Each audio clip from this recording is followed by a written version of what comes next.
Сәлем достар, сіздермен бірге театрал бағдарламасы.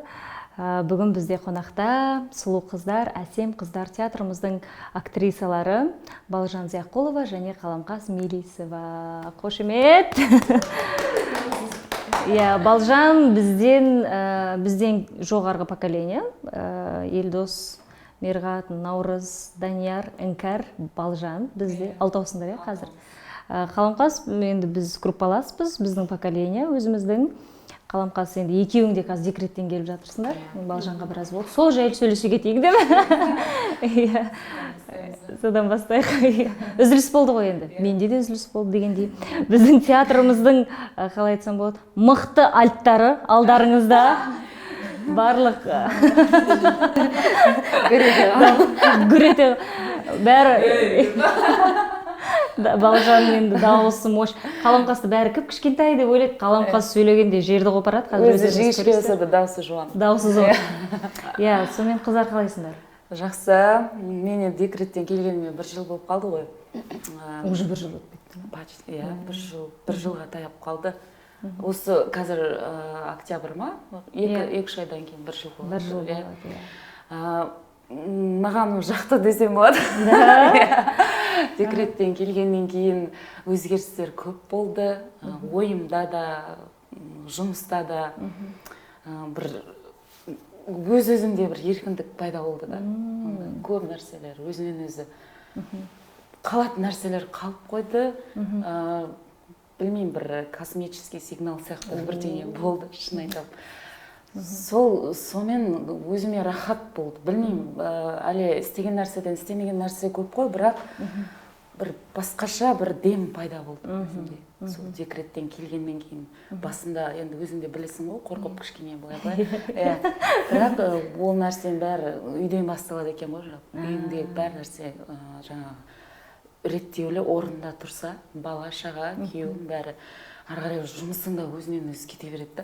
Ойлайтынбыз ғой, бала болса қалай үлгереміз ертең, керісінше өзі солай шанс береді екен да. Баламен қосып та саған қос мүмкіндік береді екен да.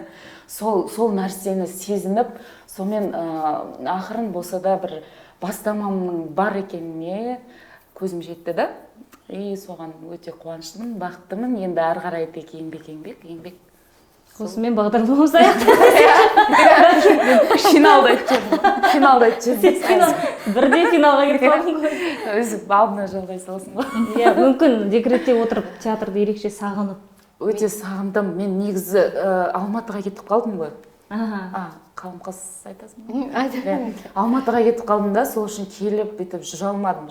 Босанғаннан кейін де 8 айға дейін Алматыда болдым. Қызым 8 ай болғанша. Қатты сағындым. Енді ол жаңағы енді біздің анау босанғандағы нені айтпай қойын енді, бірақ әркімнің несі әртүрлі ғой. Өзіңе келу бар, не бар, сол біздің бірінші ұлдардан бірінші немересі болғаннан кейін оларды аялап бізді жіберген жоқ та. Маған салса кетіп қалатын едім. Мен де ерте шығатын едім. Олар уайымдап, сөйтіп қыс кезі болды, тем более сосын. Сол бәрін несегеннен кейін уже 6-7 айда мен уже жұмысқа шықпасам болмайды. Қалай барасың кішкентай бөпемен дейді. Жоқ, нормально, бәрі өзіміз, ол жерде үй сияқты театрда біздің. Сондай бір немен келдім, 8 айында жұмысқа шықтым. Ары қарай белгілі ғой, бәрімізді сол этаптан өтеміз, сол жерге келіп. Сол жайғасып қалай реттелгеннен кейін жұмысында өзінен өзі жаңағыдай реттеліп. Тағы бір жоспарлар бар дегендей сол. Бір жаңа дем, жаңа тыныс болды. Маған өте жақты деп айттым ғой. Сол енді ойымды жеткіздім ба, білмеймін, бірақ жеткіздіңіз. Бір жақты ғой. Қанша болдың декретте, Балжан?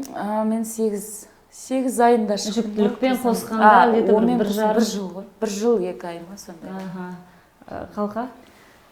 Менде ұзағырақ. Ол кісі енді ерекше бұл, медаль берейін. Сол бірінші баламды босанғаннан кейін 7 айында көтеріп қойдым ғой. Бірақ 6 айма жұмыс істедім. Арасында? Иә, арасында 6 ай жұмыс Бірінші істедім да. баладан кейін. Бірінші баладан кейін. Одан қайтадан декретке кеттім, бәрі күледі. Ұялып, басында ыңғайсыздандым. Неге ыңғайсыздандың? Еще болған Джульеттаны беріп болдым ба? Джульетта болдың. Жоқ, Джульеттаны бермекші болған деп естіген енді.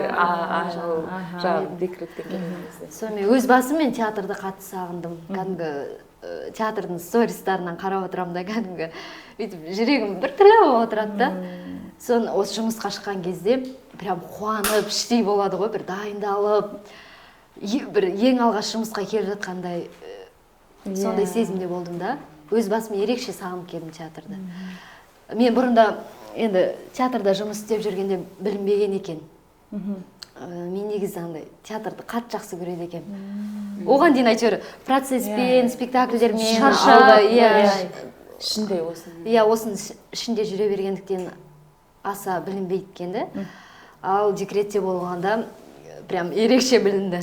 Сол негізі үзіліс бар ғой, үзіліс қатты. Иә, былай сыртына шығып бір уақыт, мысалға біз қанша жыл үздіксіз, Балжан 10 жылда, иә? Біз 8 жыл. 8 жыл болды. Сон мысалға біз 2015-те келіп, получается, декретке кеткен кейін 7 жыл ма тоқтаусыз жұмыс болды ғой.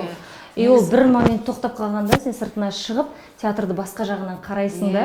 И сол кезде білінеді. Театрды қаншалықты жақсы көресің, қаншалықты ол сенің өміріңе қажет, әлде ойланып басқа бағытқа кетесің ба деген сияқты. Негізі менде 2 рет үзіліс болды ғой. Бірінші театрдан кетіп қалғаным да. Сол кезде мен түсінгем, қатты түсінгем. Неге кетіп қалдың, Балжан? Ол кезде оны айтпай қояйын, тағы бір кісілермен тағы қайталап еске түсір. Жоқ, ол кезде кетіп қалуым себебі болды. Негізі мені фильмге шақырды. Негізі фильмге көп шақырады, бірақ мен әйтеуір бір ыңғай келмеді да, сол кезде шақыратын көп. Сол кезде енді басталып жатты ғой, сол бізден 2013-терде, жалпы 10-нан кейін басталды ғой, 2010-нан кейін. Сол кезде менді фильмге шақырды, кәдімгі сериал, 6 сериал. Ана фильм қалай еді, 3 қыз болады ғой, палата деген бар ғой. 3 қыз палатаға түседі ғой, бір палатаға спектаклі бар ғой, сол атын ұмытып тұрмын. Соны фильм қылып түсіреміз деді. Соған шақырды, өттім характерный рөлге. Уже біз 2 күн съемканы бастадық. Сосын сол барғаннан кейін бастадық енді. Мұн жақтан кетуімнің себебі сол кезде ағайдан сұрандым. Ол кезде енді сендер енді келетін кез біз ағай жібермей қойды. Сосын жібектің сол билерін қойып дайындалып жатқан кезіміз ғой.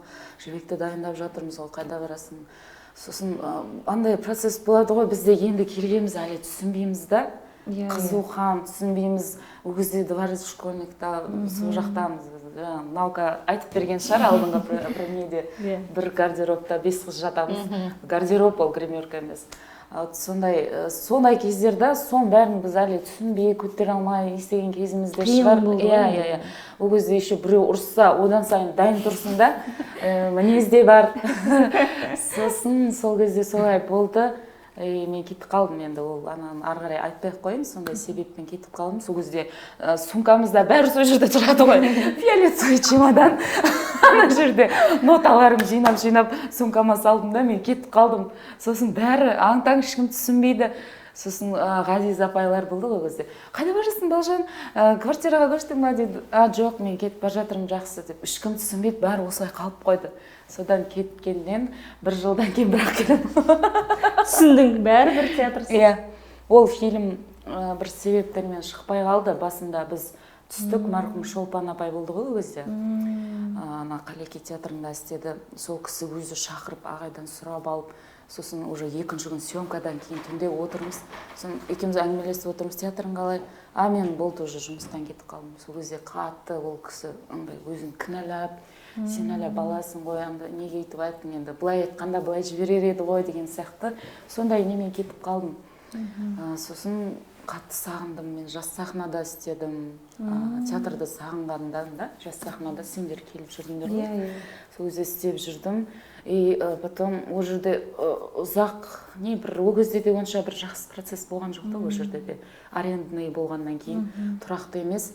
Сосын сөйтіп жүргенде жаңағы Чуздың актерлары болды ғой ол жерде. Жанар, Толқын, солар айтты, саған кәдімгі театрда істеу керек қой, сен біздің театрға жүр, скоро не болады, қабылдау болады. Сол кезде уже Сәбит аға еді. Сосын жарайды деп, сосын Сәбит ағамен жолықтым, барып Сағызбай аға қойып жүрді ғой, ана Бейқұздар-ай, жаңа жас сахнада, ол кісі де худсовет қой олар. Сөйтіп айтты, жарайды, мен де көмектесем саған, жүр, ағайдың алдынан өт, Сәбит ағаң деп, жарайды деп. Сәбит ағаға барам, ол кезде жаз уже, сіздер уже отпусктасыздар. Сосын Сәбит ағаға барам, ол айтады маған, нағып жүрсің сен, адасып, өзіңнің үйіріңнен не істеп жүрсің сен. Мен саған бір-ақ нәрсе айтам, айналайын, ағайыңнан кешірім сұрата, өзің театрыңа бар. Қандай жақсы. Сөйтіп айтты ғой маған сразу.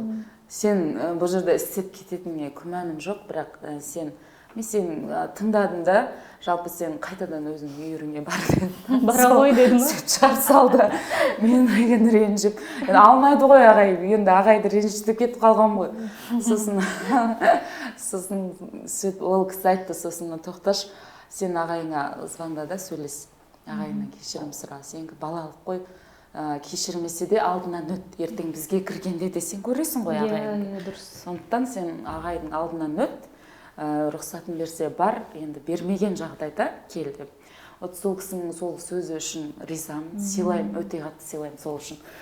Содан сол күні ағайдың туған күні ғой. Театрда алған бәрі, 2015-те бәрі тойлап күшті болып жүр. Ағайға дух жинадым да, звондадым.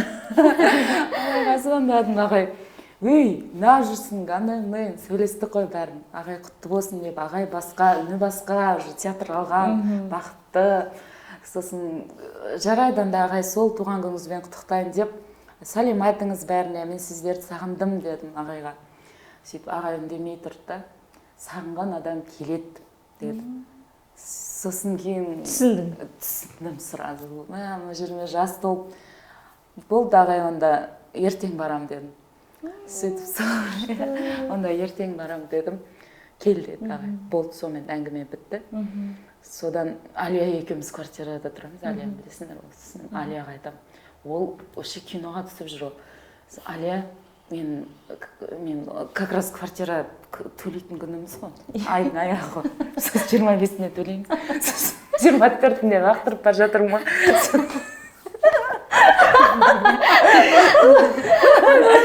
Енді оны білесіңдер ғой, ондай кезде ол жерде ақшада бір не емес. Сосын Алияға айтамын ғой. Алия, мен Астанаға кетемін, қазір билет алып қойдым уже деймін ғой. Сосын қалай, неге деп театрға кетіп бар жатырмын. Ол Алия менен кейін бір аптадан кейін шығып кеткен ғой театрдан. Қалай сен, енді бәріміз бірге шығып кеттік қой дейді ол. Сосын енді Алия осындай болып тұр, мен түсіндім.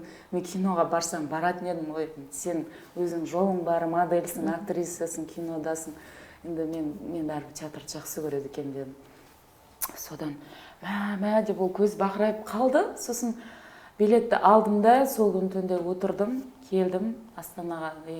Наурыздар күтіп алды, Данияр бәрі. Сосын түнде 10-да түстім да, сосын Наукаға айттым, жүр кеттік театрға дейді. Сол кезде сендер келмеген сияқтысыңдар. Келмегенбіз. Сендер келмегенсіңдер. Бірақ сендер арасында келіп кеткендер, бір келіп кеттік. Сосын Наукаға айттым, жоқ, театрға емес, давай ағайға барайықшы деп. Сосын ойбай деп, сосын кеш болып кетті ғой, жоқ, ағайға барамыз, мен жүрегіммен сезіп отырмын, ағай үйінде отыр, ұйықтаған жоқ, кеттік деп, сосын ағайға есікті аштық. Үйіне бар. Сигналмен аштық, Наука сюрприз деп, ашып мен тұрмын, сосын ағай беті көз бақырайып, ағай екеуміз құшақтасып, сосын үйге кіріп шай ішіп, әңгімеден бәрін айтып түсіндіріп ағаймен сол түнде шешілу керек болған сияқты сол нәрсе. Сосын ағай я деп ағайда бәрі түсініп, ал енді іске кіріс болды. Ол ағайдан өттік, енді мұнда келгеннен кейін коллективтен өту керек. Коллектив бар ғой. қалай қабылдайды екен деп сол Ғани аға сол кездерді енді тапсырып сондай бірдеңе Ғани ағалар болды әйтеуір келген кезде келдім, бәрі жақсы. Театрға кіріп келген кезде Дәурен аға мен Мадина апай тұр жымиып қарсы алып, содан кейін все уже бәрі басқаша кетті да уже. Мен солардың қас-қабағы кірген кездегі сол энергетика қалып қойды ма, содан бәрімен жылы болып кетті да. Одан кейін бәрі ой деп, енді конечно дұрыс емес қой енді, бірақ сол жиналыс болды. Одан кейін жиналыста үлкендермен кәдімгідей Ғани аға, Бекболат ағайлар, ағай айтты, өзі тұрып, мен ештеңе демей тұрып, ағайдың өзі айтты, бұл осылай кеткен бір хилингге деп, енді балалықпен ғой, бәріміз түсінеміз, театр деп қайтып келіп тұр екен, қабылдаймыз деді да, қабылдаймыз ба қалай дейді. Сосын Ғани аға тұрып, әрине қабылдаймыз. Содан кейін кірісіп кеттік, сондай история болды. Сол ағайға сол кезде қатты ризамын. Біздің ағай бәрібір таза ғой, қалай бәрібір ұлы кісі. Бәрін көріп тұр да, ол бәрін көріп тұр, не істеген, ол балаларымыз ғой. Кімнің қандай мінезі бар, не істейсің сен, қай кезде не істейсің, бәрін біледі да. Сол түсініп бір ғана сөзбен айтқан сол деп ойлаймын. Өте трогательный. Қазір ойласам, қалай ағай, қандай великий адам деймін да. Сол кейін болды, бірақ сөзі ғой. Оны да түсініп, мен де түсініп тұрмын, ол да түсініп тұр. Ағай өзі мені бүкіл театрды аралатып, кәдімгідей сондай не болған. Содан кейін келгеннен кейін сол ағай Шыңғысхан нені берді. Сондайлармен процесс басталып кетті да. Одан әрі қарай уже мен өзімді бір анандай ағайдың сеніміндей дәлелдемесем, ол өзімнің кінәм да. Менде басқа бір ойлар болды көп одан кейін да. Сол бір не ғой. Бірақ қазір сол жаңа сен декреттен кейін келген деп жатсың ғой. Сол үзіліс, екінші үзілісімнен кейін мен жинақталдым түсіндім да. Жаңа қалқа айтқандай ғой, іште жүргенде жүре бересің қабырғасы болып ше. Не істеп жатсың, кейде өзіңе отчет та бермейсің да, солай. Сосын әр адамның кейін тағы да бір сәл ақыл кіргенде тағы бір мақсат пайда болады да. Менде сәл басқаша болды, ол жеке өмір болған сияқты. Негізі мен бір нәрсені түсіндім да. Сол Шыңғысханды ойнап, мен ол кезде 23-24-теймін ғой. Жалпы оны бір қатты бір сондай түсініп тұрған жоқпын да. Негізі ойнап жатырмын, ол автомат. Бірақ андай осознанно емес та қазіргідей. Сол кезде кейін соны ойнап, андайымда ойнап келдік фестивальдерде. Бірақ өзімше өзім бір түсініп қалыптасты да, қанша не істесең де, бізде қыз балада бәрібір жеке өмір дұрыс болу керек та. Мысалы, сенің асыланың қасында жүрді, ол өте мен ондай нәрсеге қолдаймын да, қасында жүрген не жақсы, ол уже бар деген сөз да жақсы. Ал кейбіреулерде сыртта андай, менде сол кезде өзімде ой болып жүрді да, мен өзімді жинақтамай жеке өмірімді бір не получилось. Полноценно болмай тұрғандай сезім болды. Сосын менде андай жоқ та, жұлып алып, тартып алып, ағай деп барып ше, ондай жоқ та. Ол соның себебі сол болған шығар деп ойлаймын да. Оған кіріссең сен қалып қояды ғой. Жас деген уже келе береді, 25-тен кейін уже келе береді. Әрі қарай. Соны былай жүріп, соны ойланып, сол жеке өмір ғой деймін негізі. Сол үшін мен бірінші нем сол болған сияқты.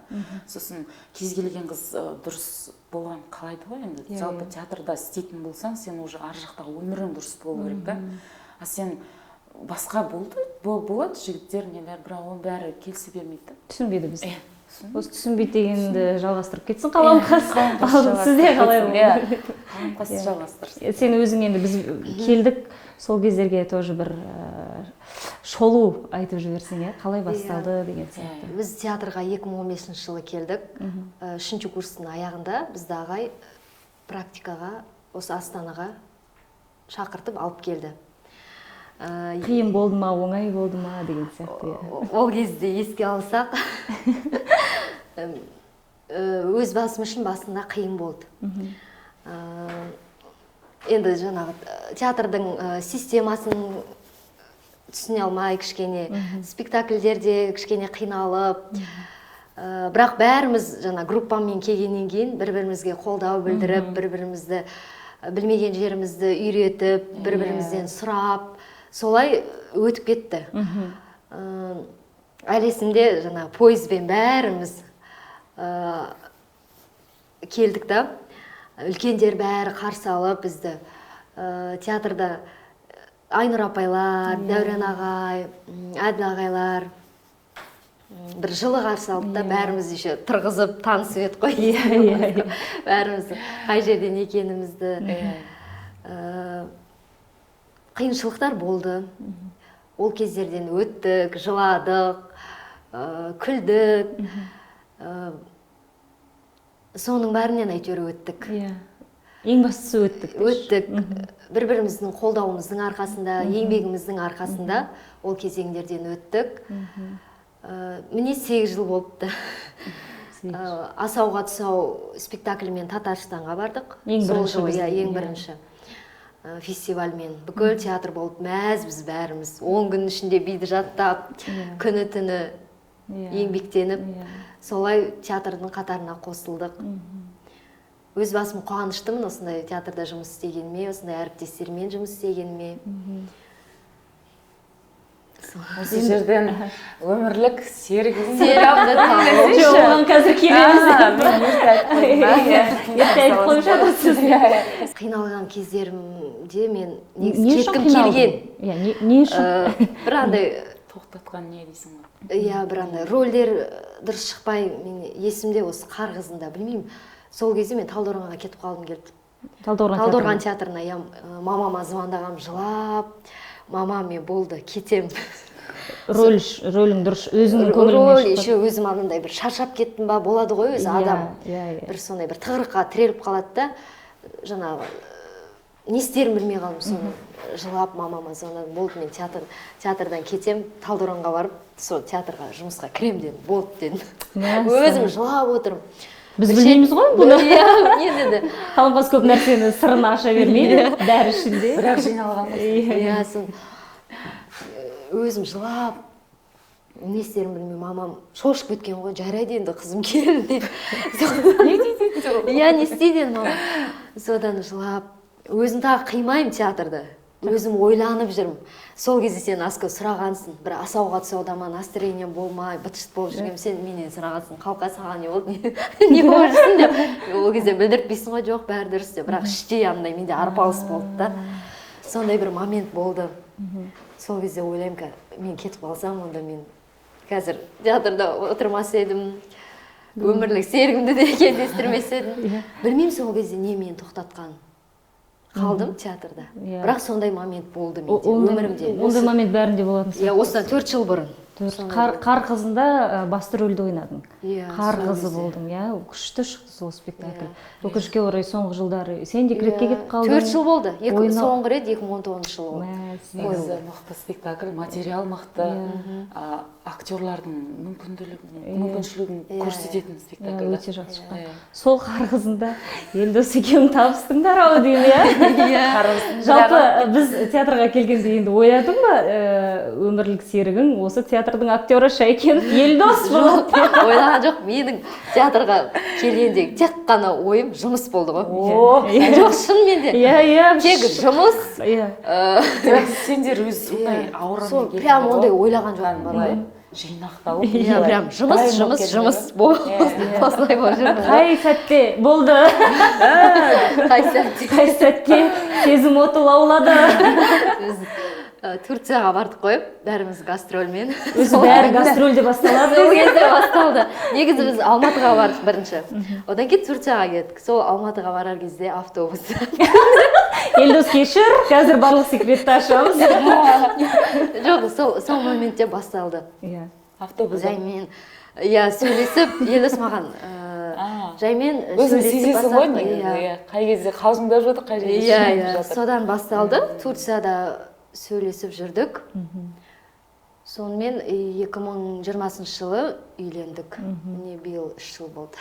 3 жыл өтті, 2 ұлымыз бар деші. Ұлым бар. Күшті, сол кезде бір таңғалыстар болған шығар, неге Елдос өзгеріп кетті деген болған жоқ па? Неге ондай болып жатыр деген? былай болды. Мен Елдосқа просто андай ағам ретінде қарайтын. Бәрі ағадан басталады.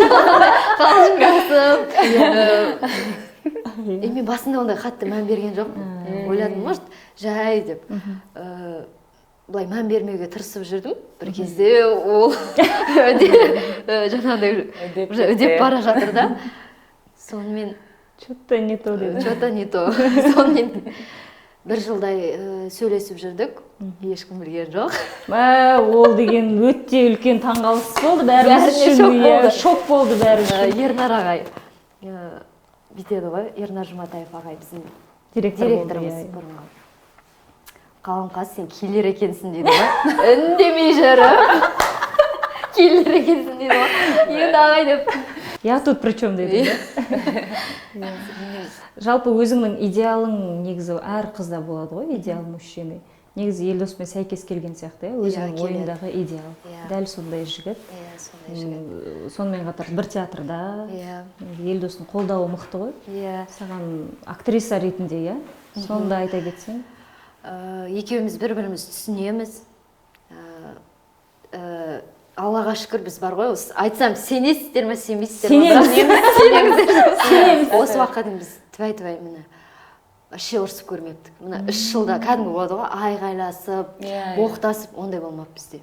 Мен бір шетіне ойлаймын, ол дұрыс па екен, дұрыс емес пе екен? Жоқ, енді семья болғаннан кейін ұрысады, керіседі. Сол ғой, андай түсініспеушілік болады. Енді түсініспеушіліктерде мен үндемей қаламын. Мен сондай адамды үндемеймін, ішімде болады бәрі. Ренжісем де, жылағым келсе де бәрі ішімде болады да, бірақ білдіртпеуге тырысамын. Содан кейін Елдос менен сұрайды, не болды саған деп. Біледі ол уже сразу. Елдос қатты тон киіп адам ғой, сезіп қояды. Сразу не болды дейді. Сосын мен айтпаймын саған дейді. Мен басында айтпаймын.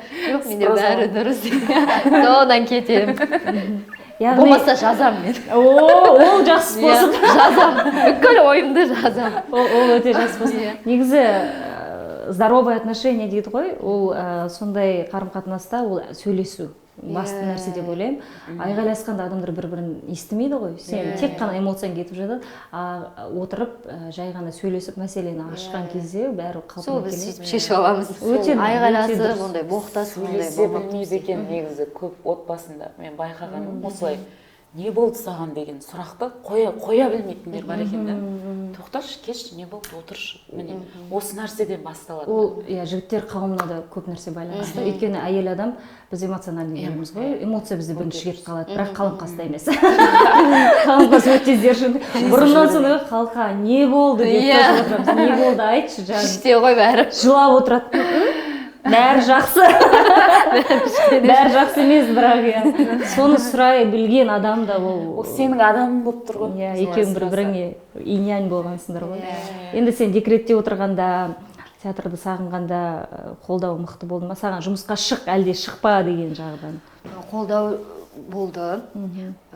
Осы жұмысқа шығуыма бірден бір себепкер ол Елдос және мен ата-енем. Ол кісілердің қолдауы өте мықты болды, шынымды айтайын. Қалай бала босандым, содан міне осы уақытқа дейін ол кісілерге рахмет, мыңда бір шүкір. Маған повезло деймін, ата-енемен, күйеуіммен өте Аллаға шүкір деймін, ризамын. Ол кісілерге алғысым шексіз, қолдап, жұмысқа шық, біз екі балаңды қараймыз деп қолдау көрсетті. Сол бірден бір себепкер Елдос және мен ата-енем. Көшіп келді қазір жандарында, балалар жанында. Жұмысты алаңсыз. Сол ғой. Ол кісілер бізден артық қарайды ғой. Біз білмейтін нәрсе. Ол да бір уайым ғой. Менде де басында жатыр.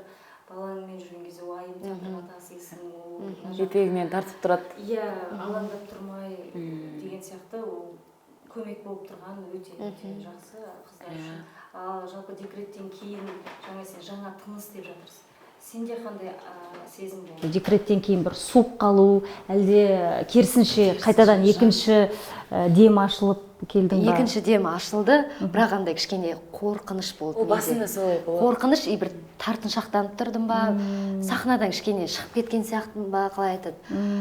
Бір жат сияқты болып тұрдым да басында. Ал қазір енді жаймен қайтадан атмосфераға кірді. Екінші дем болды. Қазір мен уже рөлдар ойнағым келеді, ауқымды. Дайынсың ғой ол. Иә. Психологически. Кішкене іштей дайын сияқтымын. Иә. Сол нәрсеге. Иә. Алдында да айтып жатырмыз ғой, көзімен бір көрінсең бала ғашықта қаламқас басқаша ойнады деп бәріміз прям тереңінен бұрында да енді жақсы ойнап жүрді ғой. Ол кезде мен ойлаймын, балалық па деп. Түсініп ойнаған. Иә. Ол кезде кішкене бала болдым ғой енді. Қазір анамын. Енді анамын уже андай ойлау, қалай айтады, ойлау қабілетіңде бір өзгере ма? Әрине, иә. Каналдар ашылады. Иә, сондай сияқты. Сондай сияқты. Каналдар ашылады. Уже басқаша ойлайсың. Басқа көзқарас. Енді біздің театрымыздың жанары ғой, қиып қойған жанар, өзің тура жанарсыз ғой, қиып қойған. Әлі де, мысалға кеше зрительдердің кейбірі айтып жатыр, екі баласы бар ма, не ол қыздың деп ше, жанарды. Біздің өнердің құдіреті де сол ғой. Әрдайым жас, әрдайым формада болып, ол біздің ар жақтағы үй күйімізді сахнаға алып шықпай, көрермендерге тек осындай өзіміздің кейіпкерімізді жеткізе білуде деп ойлаймын. Енді осы күнге дейін мысалға декрет кезіне шықтық, үзіліс, оның бәрі әсерін тигізеді ғой театрға. Қазір мысалға Балжан келіп, міне сезонның ашылуында сен ревизор спектаклінде үлкендермен қатар тұрып, керемет рөл сомдап шықтың. Махаббат ханымның екінші составы болдың. Екінші составы, да, сол айтса да болады. Вот болып кірдің, өзің қалай, ощущениең қалай? Ощущение ма? Өте жараса кетті саған сол рөл. Бұлған біріншіден көп дайындалған жоқпыз. Мен өзім іштей өзім дайындалып жүрдім. Видеосын алып қарадым да, бір көріп алдым, қай жерде не мизансценасын. Текстті алдым, болды. Махаббат апаймен бір ғана рет өттік. Мен өзім қатты оларға бара берген жоқпын да. Өйткені сен өзіңдікі болу керек та. Бәрібір онсыз да ұсап кетеді. Бірінші рет ойнағаннан кейін сен переживаниеңмен несе кетесің. Қосулар аз болады да. Бірақ өзім алдым, түсініп тұрдым. Іштей жинап жүрдім да. Маған Дәурен аға қатты керек болды. Сол кісімен ғой енді барлығы диалогтар сол кісімен ғана күтіп жүрдім. Келді, ол кісі келді, жақындағанда бір күн өттік, екеуміз түсіндірді бәрін осылай. Енді сен өзің дайындал, мен сол күн келем деп кетті. Болды, жарайды деп жүрмін, уже қарағым келмей кетті текстке де, видеоға да ештеңеге қарамаймын, жүрмін. Жаңа бір программа болды, репетиция болды. Спектакльде өзі жалпы спектакльдің тақырыбы сондай да, сен түсінбей қалу керексің да. Маған сол жағы шыны болды да.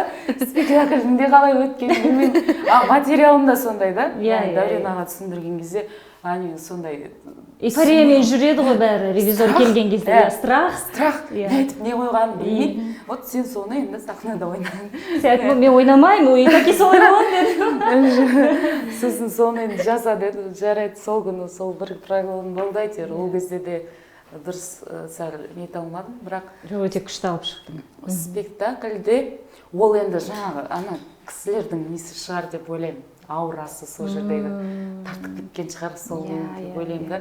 Анасына бір спектакльдің өзінің күші да. Күші. Еще ана кісілердің энергиясы да ол.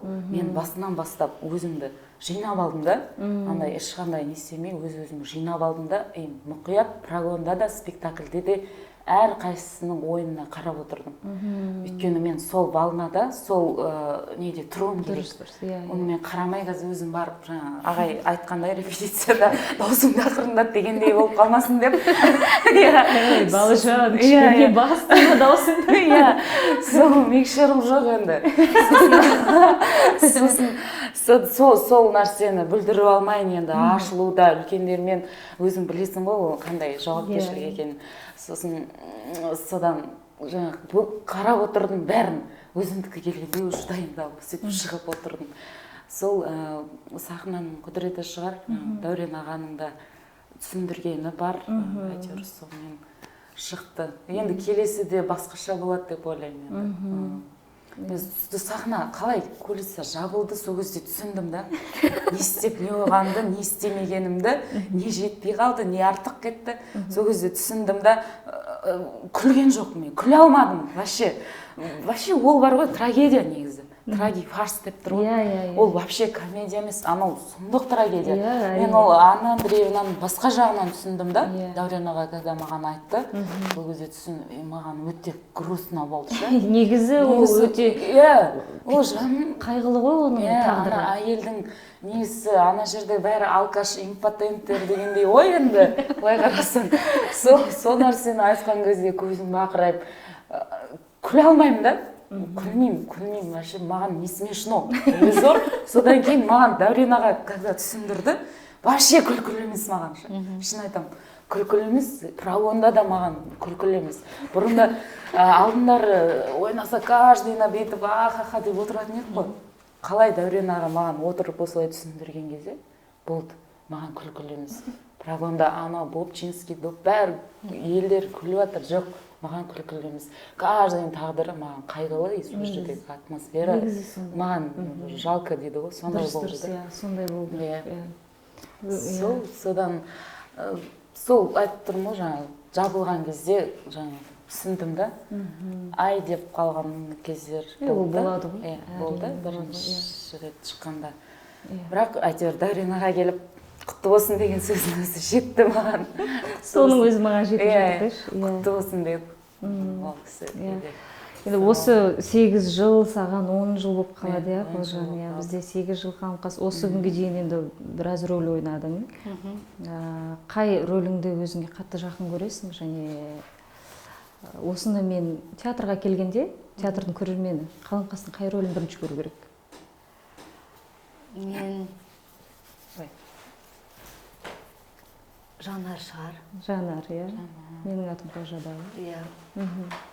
Жанармен қандай сәйкестік? Өзіңде. Жалпы бірден жатты ма ол рөл саған, әлде? Ол мен оң жан басыма жатты десе болады. Жанар бір балалық, мен өзімде бір білесіңдер ғой, бір балалық қасиетім бар деп болады. Жоқ, сен тазалығың бар. Балалық таза. Иә, менде тазалық бар десеңші. Жоқ, дұрыс. Иә, сондай балалық, тазалық. Сол жағынан сәйкес келді. Бірден жата кетті. Әлі есімде ағай ірік залда бәрімізге. Біз ол кезде енді кіріп жатырмыз. Массовкадамыз. Иә, массовкадамыз. Хор болды, содан кейін түсіндіріп жатыр осы спектакль туралы. Сол кезде помню, мұқият прям тыңдап отырдым да, даже диктофонға жазып алдым ғой деймін, помню, ағайдың замечаниясын. Өйткені білмеймін, сол рөлді қатты ойнағым келді. Сонымен сол рөл бұйырды маған. Соны алып шықтым.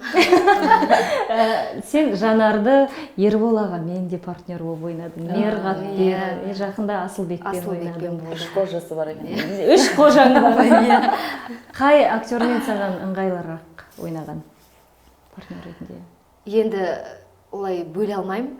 Әрқайсының өзінің орны бар театрда. Әрине, дегенмен бір андай связь болады ғой өзі. Партнерский связь. Мен енді Асылбекпен бір рет қана ойнадым. Мейірғатпен шығар. Өйткені Ербол ағаймен де мен көп ойнаған жоқпын. Көбінесе Мейірғатпен. Бір рет қана ойнадым, даже 2 рет қой деймін. Көбінесе мен Мейірғатпен ойнадым. Бірден түсінесің. Иә. Сен тұнып тұрған жанарсың, бәріміз. Мен үнемі жалпы енді басқа да ойнап жүрген жанрларда әрине өте керемет қой. Мен немі, просто саған шынымен де оң жағың басыңа түскен рөл. Шынымен Жанар ол сен сияқтысың. И спектакльде, массовкада тұрған кезде немі қарап тұрам. Білмеймін, Қаламқас ойнағанда маған әрдайым көзіме жас келеді андайшы. Жас келеді көзіме. Сол бір ана махаббатына жете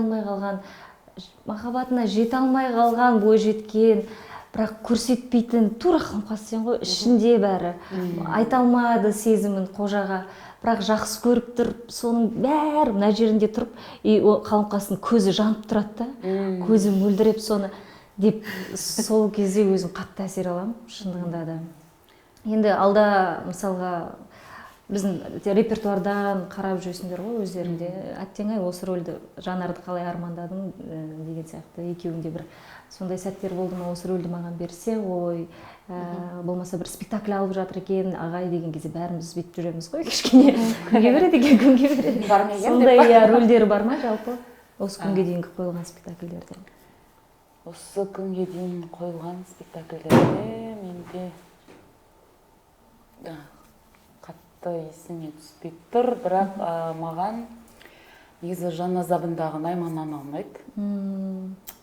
Мен бірінші келген кезде театрға Айнұр апайдың ойнағанын көрген. Мен жылап, кәдімгі анау театр екенін ұмытып кеткен ғой. Солардың ішінде жүргенде бірінші рядқа отырғызып қойған ғой, біз келген кезде көріңдер деп. Қатты сол бір қатты, бірақ менде ойнасам екен деген болған жоқ та, қызыққан рөлім сол да. Айнұр апайға таңғалып, қалай мына кісі деп. Еще ол возрастной роль ғой, ол кезде ол кісі де жас, бірақ мен сеніп кәдімгі ағыл тегіл болып ана жерде Дәурен аға. Сол спектакльді ойнағым келеді қазір ойнағым келеді. Енді ол кісі рұқсат білесіздер ғой берсе, ол спектакль қойылмай кетті ғой, өте керемет қойылды. Қойылмай кетті, бірақ мен соны ойнағым келеді негізі. Шынымды айта салайыншы. Күшті, дұрыс. Сол спектакль сондай болған жақсы. Әрине.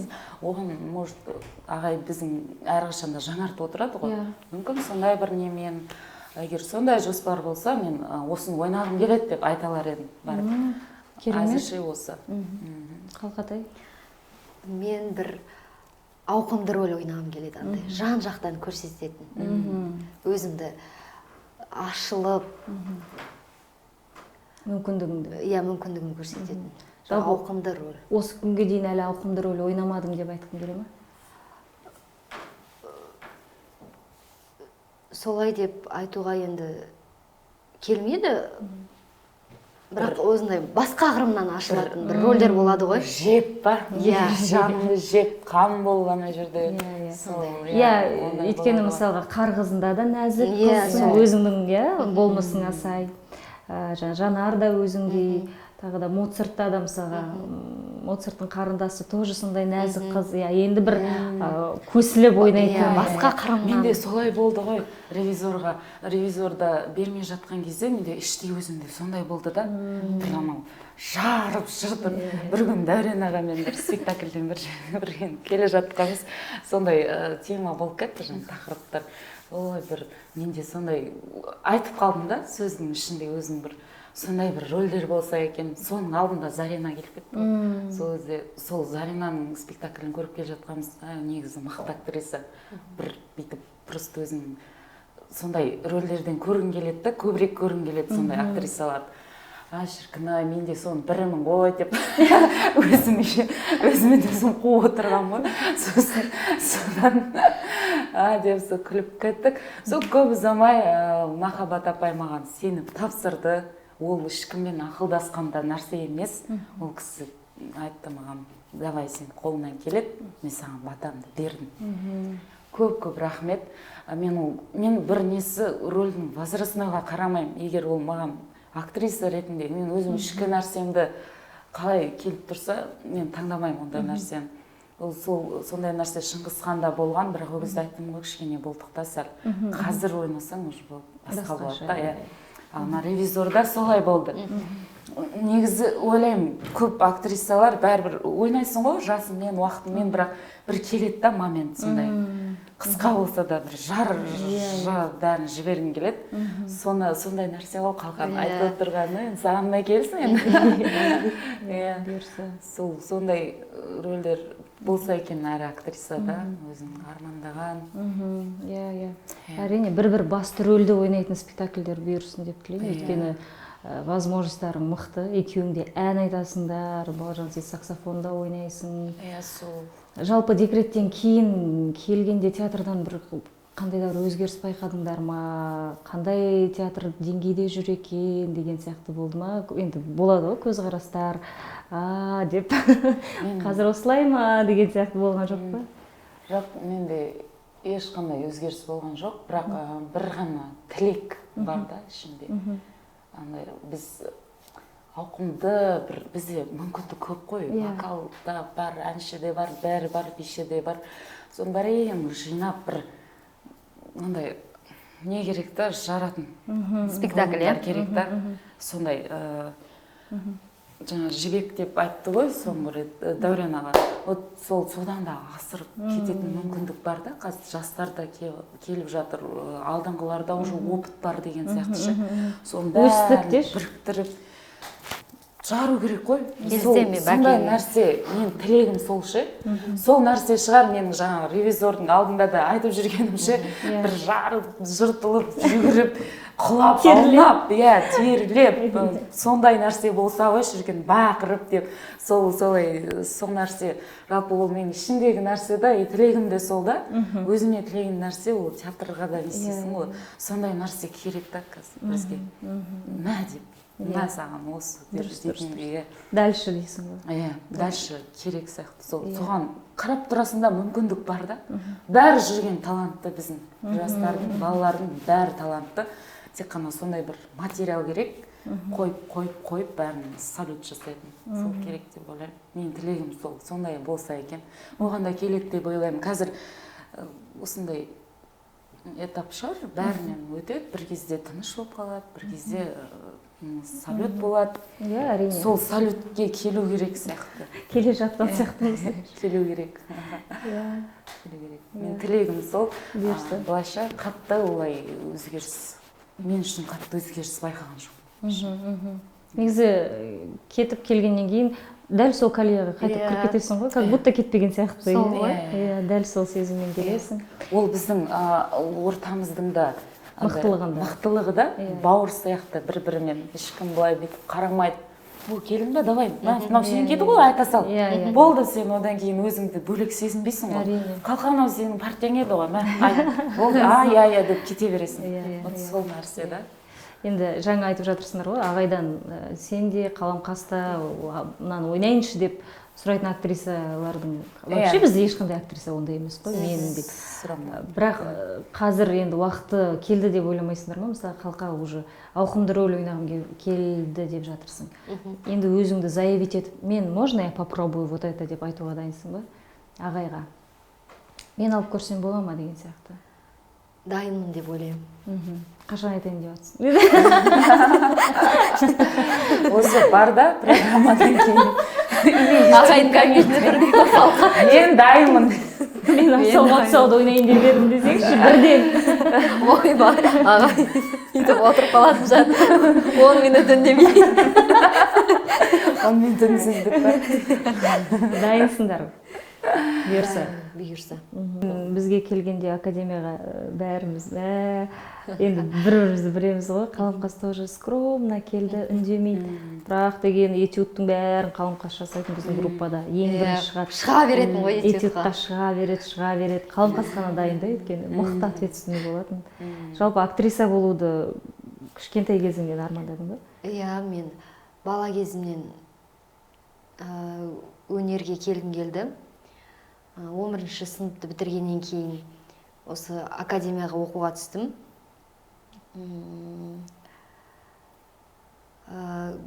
Осы академияға түсуіме Гүлвира апай, Наско білесің ғой? Иә, біздің колледждегі ұстазымыз Гүлвира Саймасаева. Сол кісі біздің ауылға келді да, бір құдалыққа.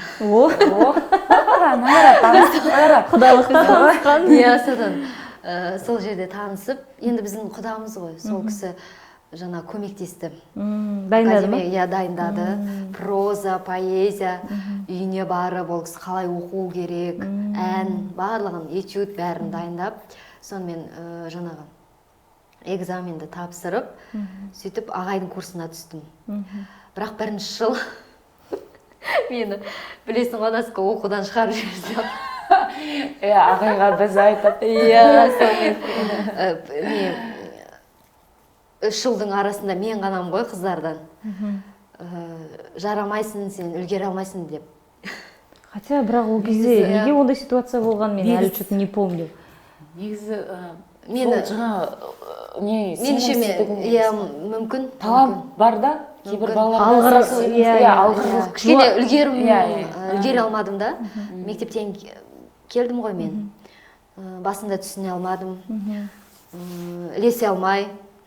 Содан уже екінші курста өз-өзімді қайрап көрсете бастадым. Мұрат ағай да таң қалды ғой сол екінші курста. Өй, мына қыз деп. Мне кажется, Қаламқас просто много уступает в плане андай мінезі сабырлы, ешқашан жұлқынып жоқ, қазір мен шығам, мен көрсетем деген біз оған қалқа көрсетші, дауысы қандай, қалай вообще проза оқығанда мана басқа адам болып кетеді сахнаға шығып, қалқа көрсетші. Иә, қазір дейді, сол жуастығын көп саған мешать еткен жоқ па, жалпы театрда да? Негізі кезергі болды. Иә. Андай мен айтып отырсың ғой Насковый өзінде. Мен андай бүйтіп жылынып тұрмаймын да. Бәрі іштей менде. Іштей бүйтіп тынып отырамын да. Сол моментте білмеймін маған әсер етті. Сол оқудан шығарып жіберетін момент. Бір андай өз-өзімді жинадым да. Болмайды бұлай деп. Дұрыс. Жинауым керек деп.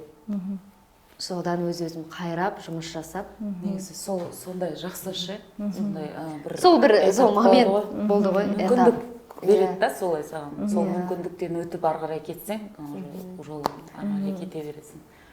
Ондай менде де болған екінші курста.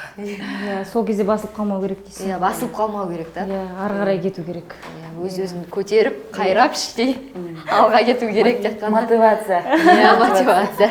Дұрыс қой, театрға келе салып енді рөл ойнадың ғой, бірден содан басталды ғой спектакль. Ең алғаш, иә, Дәурен ағай берген алғашқы махаббатта рөл, Катяның рөлін.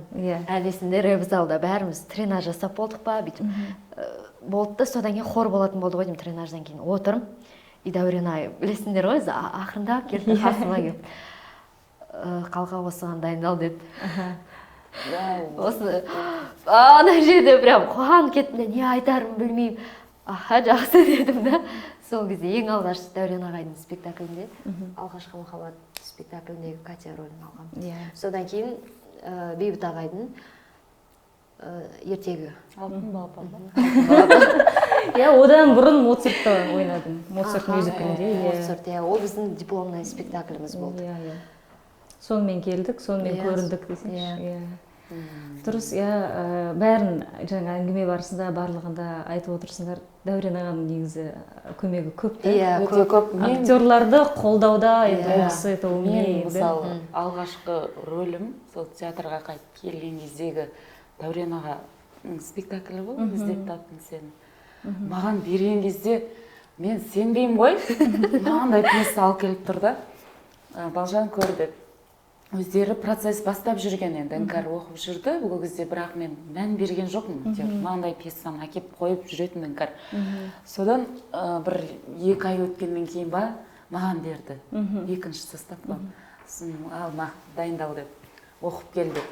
Сосын алам деп алып оқимын. Ана қыз енді лирика сөздер ішінде. Мен ол кезде былай.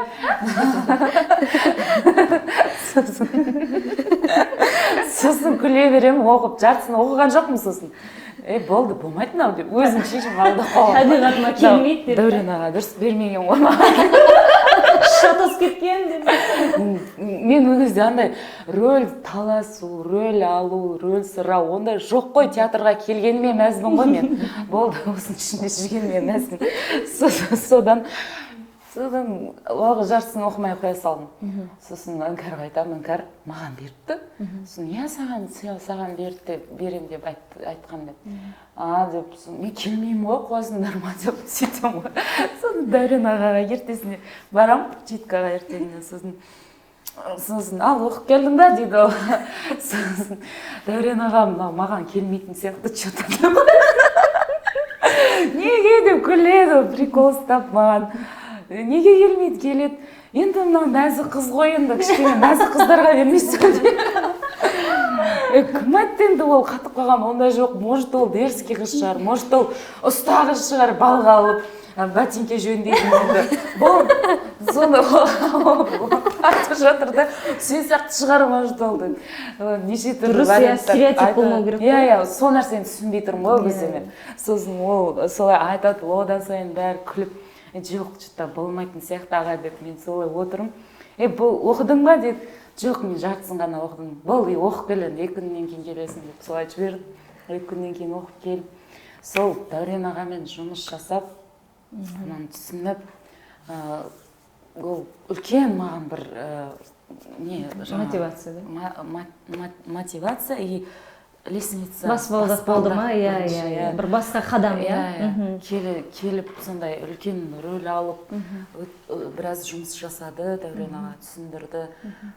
Бірақ ол спектакль бөлек мен үшін. Әрине, Нұрсенаның рөлі, іздеп таптым сені. Керемет спектакль бұл. Бөлек мен үшін өте орны бөлек. Орны жүрегімнің басқа жерінде тұр десеңші. Қанша жұмыс жасалды Дәурен ағамен. Бұлай сындырып әкеліп, бұлай сол жаңа балға ұстайтын қыздан басқаша жасаған. Кесте тоқитын қыз шығарды десеңші. Генолог жасайтын қыз жасаған кезде өзім сенбеймін да. Өзім сырттан көрген жоқпын ғой. Кейін уже түсінген кезде. Тұр, даусыңның өзі сыңғырлап, күлкіңнің өзі сыңғырлап тұр. Кейіннен сондай ризамын Дәурен ағаға көріп, солай мүмкіндік беріп, сол өте орны бөлек спектакль мен үшін. Әлі де жақсы көремін. Ол қызық, декреттен келгеннен кейін ойнадым ғой. Ол кезде мен енді кішкене веш жинап келдім, басқаша болып, форма жоқ. Содан домаланып жүрмін. Содан бір күні репертуарда іздеп таптым деп тұр. Мен даже ойлаған жоқпын, ойнайым деп жүрмін. Мен осы Дәурен аға туралы айтып кетейінші. Содан ойнайым деп ойлаған жоқпын, даже сұраған да жоқпын. Содан жақындаған кезде соны іңкәр айтты. Балжан, сен дайындалып жүрсің ба деп. Жоға, мен қайдағы, мен шықпаймын ғой қазір. Қосың ба сен, енді оны маған емес Дәурен ағаға айтпайсың ба шықпайтын ба, сен шықпаймын деп. Содан ол кісіге айтуға ұялып жүрмін ғой енді мен вообще әлі. Содан Дәурен ағаны көрдім. Айттым, Дәурен аға, енді спектакль болайын деп жатыр. Қалай болады, сіз уже басқа қыз аласыз ба? Қалай болады? Сосын ол айтты, жоқ, өзің ойнайсың ғой. А мен былай топтамалап тұрмын ғой. Енді көңіліме қарап, не переживай, көтерем сені. Құдай бере салады ғой маған сондай партнерларды әйтеуір. Содан уайымдама, көтерем ғой, бәке деп қояды, жаным, енді қалқадай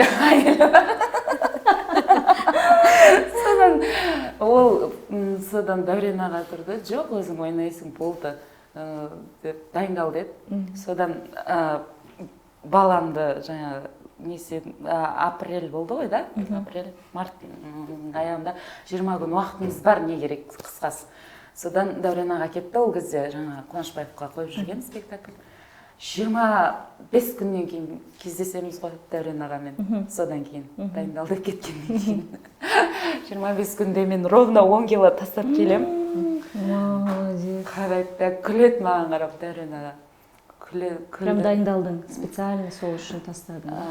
Иә, сол бір не болды да, Дәурен аға ойнайсың деп айтқан сөзінің өзі маған жетті. Все, ол маған рұқсатын берді, значит мен оған соответствовать етуім керек. Сосын 20 күн уақытым бар. Все, давай работай дедім өз өзіме.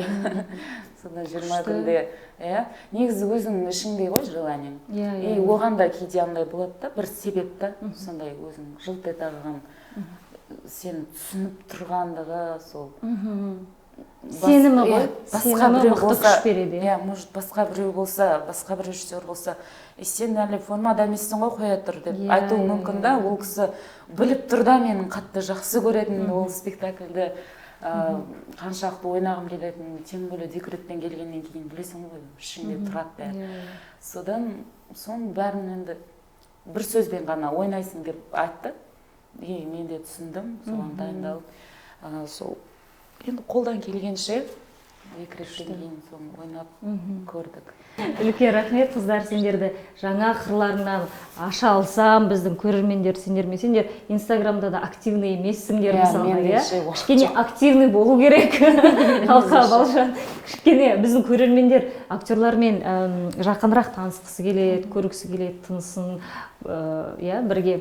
Сондықтан активный болыңдар. Енді мен өте қуаныштымын.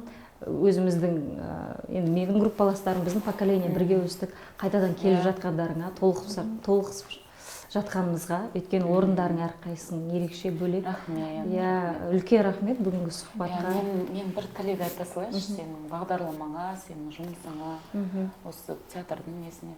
Осындай жақсы бағдарлама, жаныңды еркін отырып, от души сөйлесетін, әйтеуір бір ұлттық телевидение арналардың бірінен берілсе екен.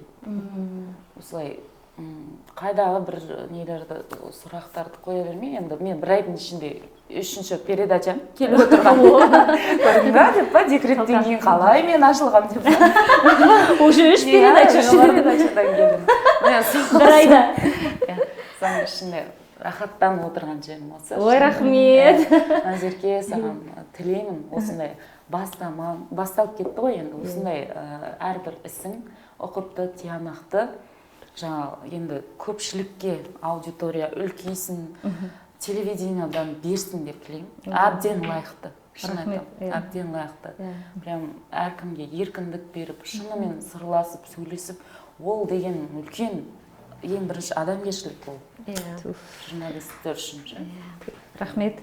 Ұзақ болсын осы жобаңның жолы. Ұзақ болсын, көп үлгі болатын жаңағы қонақтарын келе берсін.